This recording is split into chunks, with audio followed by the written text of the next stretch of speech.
नीलम सिंह से इतना प्यार था तो 3 महीने में क्यों मर गई। ज्योति सिंह ने हाल ही में अपने एक इंटरव्यू में उन पवन सिंह की पहली पत्नी को लेकर बात की। उन्होंने कहा, अगर पवन सिंह को नीलम सिंह से इतना ही प्यार था तो फिर वो शादी के 3 महीने बाद कैसे मर गई। पवन सिंह और ज्योति सिंह की शादीशुदा जिंदगी में चल रहे उथल पुथल सबको पता है।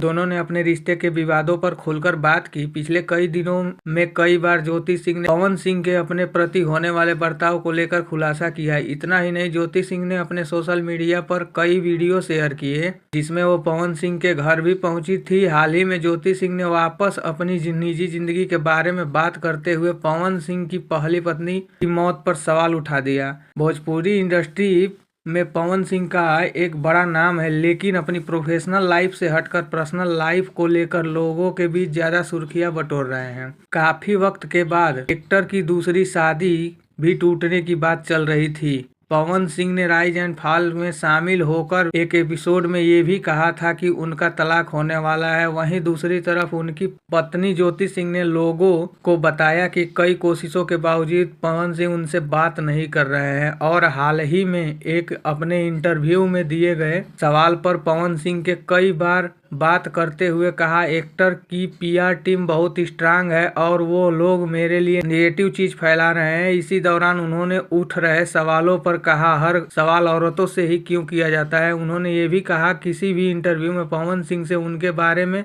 बात क्यों नहीं करते हैं, लेकिन वो अपनी पहली पत्नी नीलम सिंह के बारे में बात करते हैं। ज्योति सिंह ने कहा, मुझे बुरा लगता है। इसी के साथ ज्योति सिंह ने यह भी सवाल उठाया, अगर पवन सिंह को नीलम सिंह से इतना प्यार था तो वो सिर्फ शादी के 3 ही महीने बाद कैसे मर गई। ज्योति सिंह ने कहा, मैं चाहती हूँ मीडिया उनसे ये सवाल पूछे। नीलम पवन सिंह की पहली पत्नी थी जिन्होंने शादी के 3 महीने बाद सुसाइड कर लिया था, लेकिन नीलम की बहन ने सुसाइड की वजह को खुलासा करते हुए कहा था कि पवन सिंह अपने कामों में बिजी हो गए थे जिसकी वजह से नीलम ने खुदकुशी कर ली थी। लेकिन दोस्तों, आप लोगों का क्या राय है कमेंट में जरूर बताएं। वीडियो में नया है तो चैनल को सब्सक्राइब करें, वीडियो को लाइक शेयर जरूर करें और मिलते हैं एक और जानकारी के साथ अगले वीडियो में। तब तक के लिए नमस्कार।